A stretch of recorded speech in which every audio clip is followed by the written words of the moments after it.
humanitarios o espías. La reciente detención de 8 trabajadores de una organización humanitaria occidental en Burkina Faso ha sacudido los cimientos de la cooperación internacional. La noticia ha generado discusiones encendidas en despachos diplomáticos, debates públicos y hasta en los propios pasillos de otras ONGs que ahora se preguntan, ¿dónde está el límite entre ayuda y vigilancia? 8 empleados, entre ciudadanos europeos y africanos, fueron arrestados bajo los cargos de espionaje y traición. Para el gobierno burkinés, recolectaban datos sensibles. Para la ONG, solo eran evaluaciones rutinarias de seguridad. Pero en el clima actual, todo intercambio de información puede ser interpretado como una amenaza directa a la soberanía nacional. Para ponerlo en perspectiva, pensemos en un país que, tras décadas de intervención foránea, finalmente decide proteger la llave de su propia casa. Esto no es un simple malentendido ni una disputa diplomática más. Es un golpe frontal al sistema global de ayuda y un mensaje rotundo. África ya no está dispuesta a ser observada, dirigida o definida por potencias externas. Este caso se suma a otros similares en el continente. En Níger, hace apenas 2 años, varias organizaciones humanitarias fueron vetadas temporalmente bajo sospechas similares. El patrón se repite y la desconfianza crece. Durante más de 4 décadas, la presencia de ONGs occidentales se justificaba como ayuda a los más vulnerables. Ahora, la línea entre asistencia y vigilancia se ha vuelto casi invisible. ¿Qué ocurre cuando la recopilación de datos humanitarios se percibe como una sofisticada forma de espionaje? ¿Estamos ante una evolución natural del contexto global o es una reacción ante décadas de tutelaje externo? Burkina Faso, como muchos otros estados africanos, ha comenzado a rechazar el papel pasivo que le fue impuesto durante generaciones. Sus dirigentes luchan por recuperar el control sobre su información, sus políticas y la narrativa que define su identidad, rompiendo con la dependencia y exigiendo respeto a su autonomía. Este fenómeno no es aislado. En Etiopía, tras la guerra en Tigray, el gobierno restringió severamente el acceso de ONGs y periodistas extranjeros, citando razones de seguridad nacional. El riesgo es alto. Si este tipo de situaciones se multiplica, la audiencia internacional podría perder la capacidad de decidir su propio destino, mientras el flujo de información y poder sigue siendo monopolizado desde fuera. África está en una encrucijada histórica. ¿Permitirá que otros sigan definiendo su futuro o tomará, al fin, el control de su historia? Este dilema recuerda a los debates que en su momento tuvieron los países asiáticos tras su descolonización. Abrirse al mundo, pero bajo sus términos, o cerrar filas para proteger su independencia recién conquistada? Comprender cómo se llegó hasta aquí y qué está en juego exige analizar causas, antecedentes y consecuencias. Este caso revela tensiones profundas que trascienden cualquier titular. Para ello, es necesario entender la evolución histórica de la relación entre ONGs y estados africanos, y cómo los datos han pasado de ser simples herramientas de trabajo a activos estratégicos. Para comprender la magnitud de este choque, debemos retroceder y examinar cómo surgió la relación entre las ONGs occidentales y África. Solo así entenderemos por qué el control de la información se ha vuelto el nuevo campo de batalla. Un ejemplo claro puede verse en Sudán del Sur, donde la gestión de datos sobre desplazados internos fue motivo de fricción entre autoridades y agencias internacionales, al punto que, en 2019, se suspendieron operaciones por temor a filtraciones. ¿Desde cuándo la ayuda humanitaria lleva consigo mapas secretos y reportes de seguridad? Quizás la respuesta radique en el cambio de paradigma tras la Guerra Fría. En aquel entonces, la ayuda humanitaria era vista con recelo, pues a menudo era utilizada por ambos bloques para ganar influencia política bajo la apariencia de solidaridad internacional. El caso de la Cruz Roja durante la Guerra de Biafra en Nigeria es paradigmático. Mientras salvaban vidas, también recolectaban información sobre movimientos militares y desplazamientos, datos codiciados por potencias extranjeras. La relación entre las ONGs occidentales y África es mucho más enredada de lo que sugieren palabras como cooperación o solidaridad.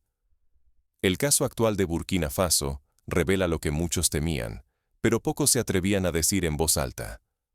La ayuda humanitaria puede ser también una vía para recolectar información estratégica, todo camuflado bajo el manto de la filantropía internacional.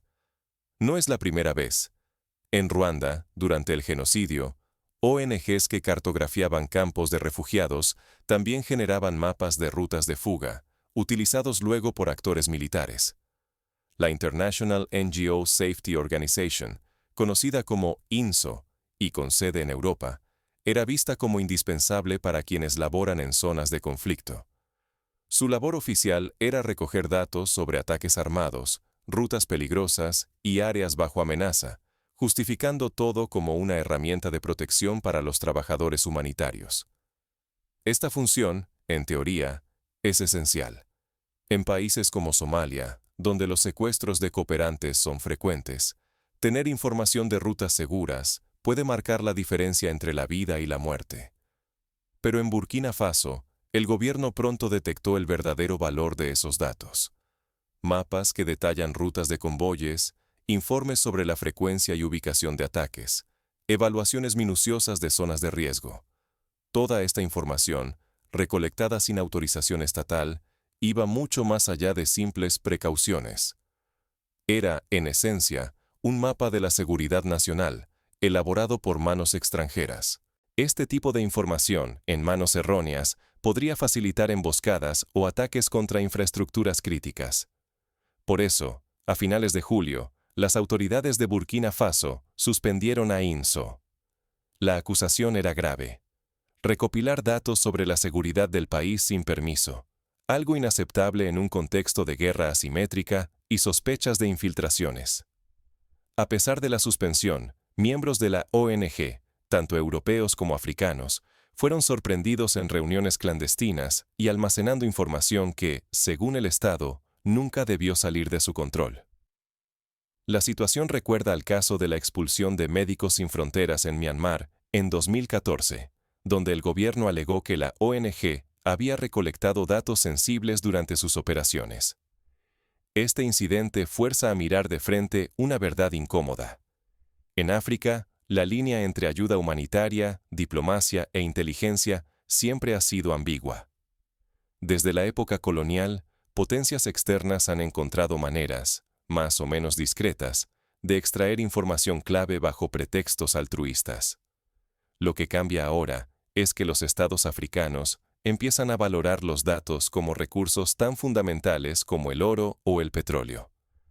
La disputa ya no es solo por materias primas, sino por el control de la información y de la narrativa nacional. La historia nos ofrece ejemplos. Durante la colonización británica de la India, la cartografía era vista como una herramienta de dominación, pues permitía planificar rutas ferroviarias y controlar territorios con mayor eficacia. Permitir que actores extranjeros manejen y almacenen datos sin supervisión equivale a ceder el control de la propia seguridad, a renunciar a la soberanía real. En un tiempo en que cada dato puede convertirse en ventaja militar o política, defender la información es un acto esencial de independencia. Países como China y Rusia han adoptado políticas estrictas sobre el manejo de datos extranjeros, conscientes de que la información, en la era digital, es poder estratégico. Pero la gran pregunta persiste. ¿Qué llevó a Burkina Faso a trazar hoy una línea tan tajante y desafiar, de frente, a un sistema que durante décadas parecía inamovible? Para encontrar respuesta, es útil observar el contexto regional. La proliferación de grupos armados, el aumento de ataques terroristas y la percepción de que la ayuda internacional no ha frenado, sino que a veces ha agravado, los problemas de seguridad. Para entender este giro radical, hay que mirar tanto la presión interna como el contexto internacional. La historia reciente de Burkina Faso permite ver cómo el control de la información se vuelve una cuestión de supervivencia nacional. El país ha experimentado 2 golpes de Estado en menos de 3 años, y la confianza en socios externos se ha erosionado ante la persistencia de la violencia y la sensación de que los intereses extranjeros priman sobre la protección local. Cuando los datos se convierten en armas, así se libra la nueva guerra invisible en África. Más allá de los arsenales tradicionales, la batalla actual se juega en los servidores, las bases de datos y los archivos digitales. Los informes de seguridad, las listas de beneficiarios y los mapas de rutas de suministros pueden ser utilizados tanto para salvar vidas como para ponerlas en peligro. Lo que comenzó como un operativo casi clandestino en Ouagadougou terminó destapando un conflicto silencioso que llevaba años incubándose. Las autoridades de Burkina Faso entraron en la sede de una ONG europea, arrestaron a sus miembros y se incautaron de lo que parecía una simple colección de papeles. Mapas, informes confidenciales, registros de movimientos y mensajes en clave. Nada era casual. Cada folio componía una radiografía secreta de la nación. Este tipo de operación recuerda a los casos de espionaje humanitario en Kosovo, donde fuerzas de paz internacionales acumularon información que luego fue utilizada en negociaciones diplomáticas. En manos ajenas, esa información se convierte en dinamita. Los mapas no solo marcan los puntos de ayuda, también señalan rutas críticas y evidencian los puntos débiles de la seguridad nacional. Los informes, pensados para proteger a cooperantes, pueden revelar las grietas del ejército, mostrar dónde el Estado es más vulnerable y abrir puertas a la infiltración de grupos armados. Recordemos el caso de Mali, donde informes filtrados sobre posiciones militares permitieron a insurgentes planificar ataques coordinados en 2018. Durante décadas, ONGs occidentales han disfrutado de un acceso sin igual a estos datos, operando bajo la bandera de la neutralidad. Pero ese acceso les ha permitido mucho más que asistir. Han manipulado agendas, influido en prioridades y decidido qué crisis merecen atención y cuáles pueden quedar en la sombra. Occidente no solo controla recursos, también decide qué historias cuentan y cuáles callar. En Haití, tras el terremoto de 2010, hubo denuncias de que la información recolectada por ONGs se compartía selectivamente con gobiernos extranjeros, alterando la percepción internacional sobre la gravedad de la crisis. La neutralidad de las ONGs se desvanece cuando los informes cruzan fronteras sin control africano. Lo que se comparte en oficinas de Europa o América deja de ser una simple nota de campo y se convierte en un arma de influencia. Así, África pierde el control sobre su imagen, su relato y, lo más grave, sobre las decisiones que moldean su destino. La batalla por el relato no es nueva. Durante el apartheid sudafricano, organizaciones internacionales seleccionaban cuidadosamente qué información difundir para no dañar relaciones con ciertos aliados. El peligro es evidente. Mientras la gestión de datos esté en manos foráneas, África no podrá ser dueña de su palabra ni de su futuro.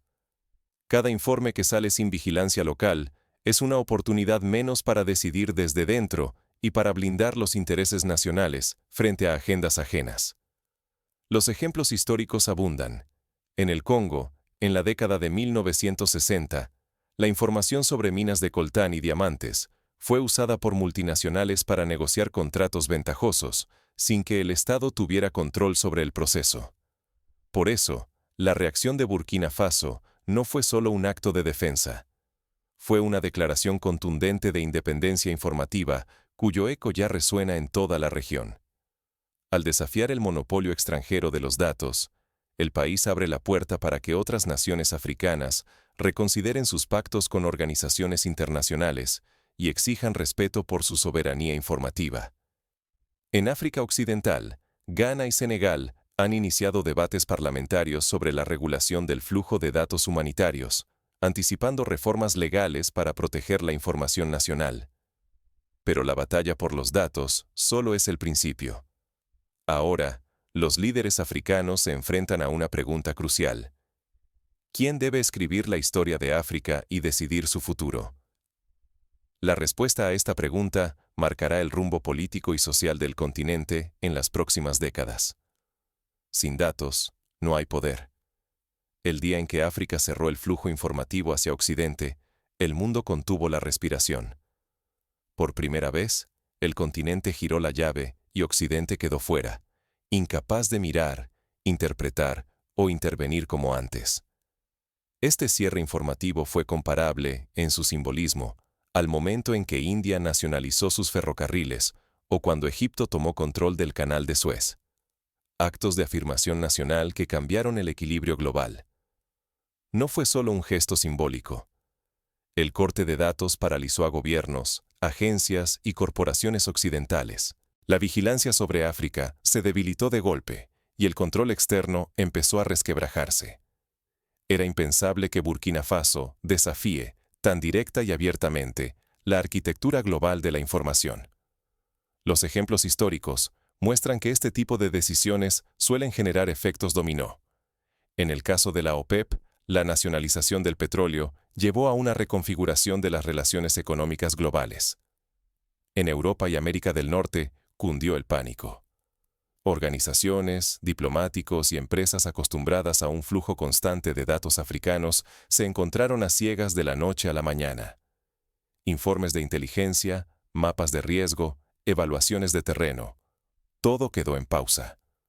Las ONGs, antaño aliadas y supervisoras, ya no tenían acceso preferente a la materia prima más valiosa del siglo XXI, la información local y sin filtrar.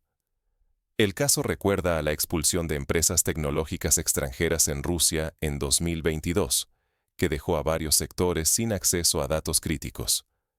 Pero en África, la reacción fue distinta. El ejemplo de Burkina Faso se propagó de Dakar a Nairobi.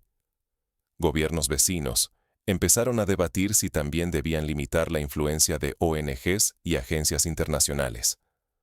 Por primera vez en décadas, se puso en duda la verdadera naturaleza de la ayuda y la recolección de datos extranjeros.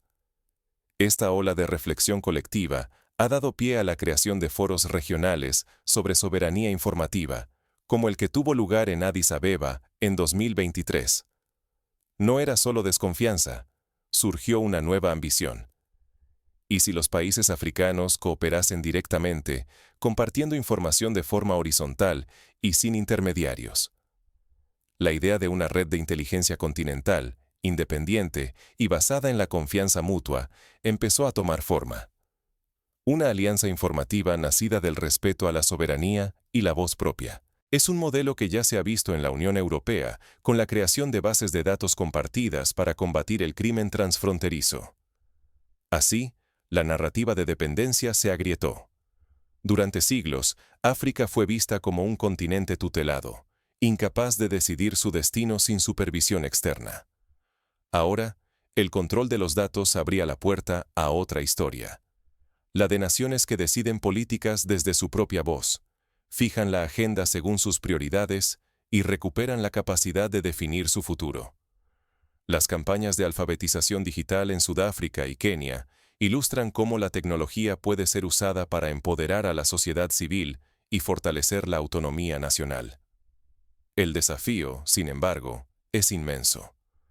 La oportunidad de romper con siglos de manipulación nunca estuvo tan cerca, pero el riesgo es real.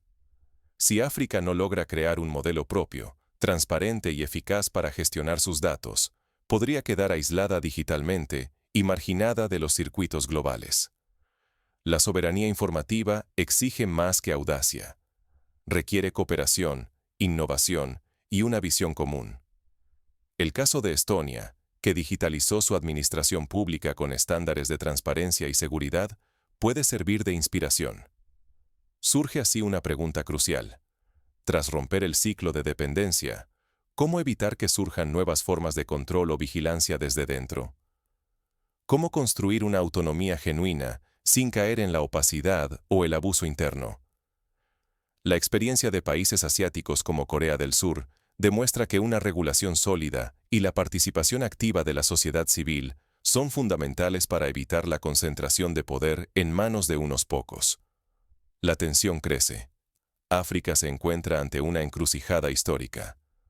Lo que decida ahora puede definir el rumbo del continente en las próximas décadas. Tal como ocurrió con la independencia política, la emancipación informativa requiere de consensos nacionales y regionales, así como de voluntad política para implementar reformas duraderas. Soberanía informativa sí, pero con transparencia y responsabilidad africana. El gran reto ya no es solo expulsar la influencia extranjera, sino construir sistemas propios de gestión de la información, independientes, transparentes y responsables ante los ciudadanos africanos. Sin estructuras sólidas y sin vigilancia local, cualquier avance será frágil y vulnerable a nuevas formas de manipulación, tanto internas como externas. La ciberseguridad se vuelve central. Sin redes protegidas y sin control real sobre infraestructuras digitales, todo progreso puede ser secuestrado por intereses foráneos o élites locales con objetivos ocultos. Es esencial invertir en sistemas africanos de defensa digital, diseñados desde la experiencia y los riesgos propios del continente. Países como Ruanda ya han lanzado programas nacionales de ciberseguridad, incluyendo la formación de especialistas y el desarrollo de protocolos de respuesta ante ataques informáticos.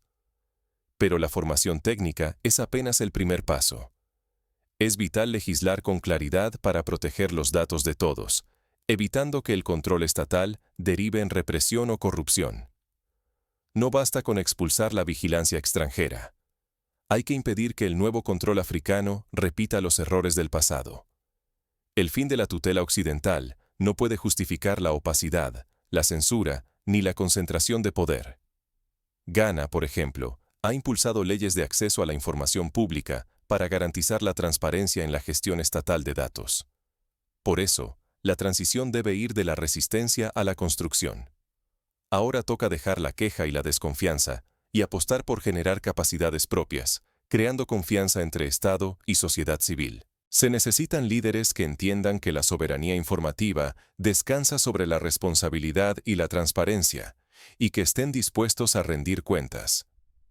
Las experiencias de Botsuana, país conocido por su gestión transparente de los recursos minerales, pueden ser adaptadas al ámbito informativo. Las alianzas regionales serán clave. África debe tejer redes de cooperación entre países para compartir experiencias, tecnología y recursos, reforzando así su autonomía informativa. La gestión local, coordinada a nivel africano, puede blindar al continente frente a nuevas formas de dependencia y manipulación global. Proyectos piloto de bases de datos compartidas para la gestión de catástrofes naturales ya han demostrado su eficacia en África Oriental. El riesgo de fracasar es alto. Caer en nuevas represiones, controles internos excesivos o una dependencia tecnológica disfrazada de autonomía. Sería perder una oportunidad histórica para forjar una verdadera soberanía en la era de la información. La historia nos enseña que las transiciones incompletas suelen desembocar en nuevas formas de dependencia. El caso de las telecomunicaciones en América Latina, dominadas por capital extranjero tras la privatización, es un ejemplo elocuente. El pulso por la soberanía informativa no termina aquí. Cada avance africano abre nuevas preguntas sobre los límites y oportunidades de esta emancipación digital. El debate se extiende a la educación, la economía y la cultura, donde la gestión propia de los datos puede transformar la forma en que los pueblos africanos se perciben y son percibidos por el mundo. Estamos viendo el verdadero despertar de África como autora de su destino. La reciente detención de trabajadores de organizaciones occidentales en Burkina Faso es mucho más que un titular fugaz. Nos obliga a preguntarnos, ¿qué significa realmente tomar control de la propia historia? Por primera vez en años, una nación africana no solo exige respeto a su soberanía, sino que reclama el derecho exclusivo a decidir quién accede y difunde sus datos más sensibles. Durante décadas, el continente africano ha sido fuente de datos, relatos y recursos extraídos, procesados y moldeados en centros de poder ajenos. Hoy, la reacción de Burkina Faso no solo señala un posible acto de espionaje, sino que resuena como el grito de una África que ya no acepta ser simple espectadora en su propio suelo. Esta toma de conciencia se refleja en el surgimiento de movimientos juveniles que exigen mayor participación política y control sobre los recursos digitales. El momento es decisivo. La narrativa tradicional, donde la ayuda y la vigilancia siempre llegan desde afuera, está siendo desafiada. La línea entre cooperación y control se hace más visible. Surge una pregunta esencial. ¿A quién pertenece la información africana? ¿quién decide cuál versión se convierte en verdad ante el mundo? La respuesta tendrá consecuencias no solo para el continente, sino para el orden global. La elección ya no recae solo en gobiernos o diplomáticos. Cada ciudadano africano, cada miembro de la diáspora, cada persona que consume noticias, puede ser protagonista o testigo. Permanecer en silencio perpetúa la dependencia. Participar, cuestionar y crear nuevas narrativas es el primer paso para escribir la historia en primera persona. Herramientas como el periodismo ciudadano y las plataformas digitales ofrecen vías para que nuevas voces sean escuchadas. El riesgo es evidente. Si no reclamamos ese derecho, otros seguirán narrando nuestra historia. Pero si aceptamos el desafío, África puede transformarse en ejemplo global de soberanía informativa. Para lograrlo, es fundamental fomentar la educación digital y la alfabetización mediática en todos los niveles educativos. No se trata únicamente de Burkina Faso, ni de una organización puntual. Es un fenómeno continental. Es la fractura de un antiguo modelo de dominación informativa y la posibilidad real de un renacimiento panafricano basado en la autonomía de los datos y la autodeterminación narrativa. Iniciativas como la creación de redes de medios africanos independientes ya están dando sus primeros frutos en países como Nigeria y Sudáfrica. Hoy, el futuro está en la balanza. ¿Seremos espectadores de nuestro destino o autores de una nueva era? La respuesta depende de la decisión colectiva, contribuir a un relato propio o aceptar el guión impuesto desde afuera. Que cada uno asuma su responsabilidad y decida si quiere formar parte de este nuevo capítulo. Tú decides. ¿Es este el inicio de una África autodeterminada o solo otro capítulo en la historia de la vigilancia global? La invitación está abierta. Participa, comparte, cuestiona y ayudémonos a imaginar juntos el próximo capítulo. Porque solo así, con la participación activa de todos, África podrá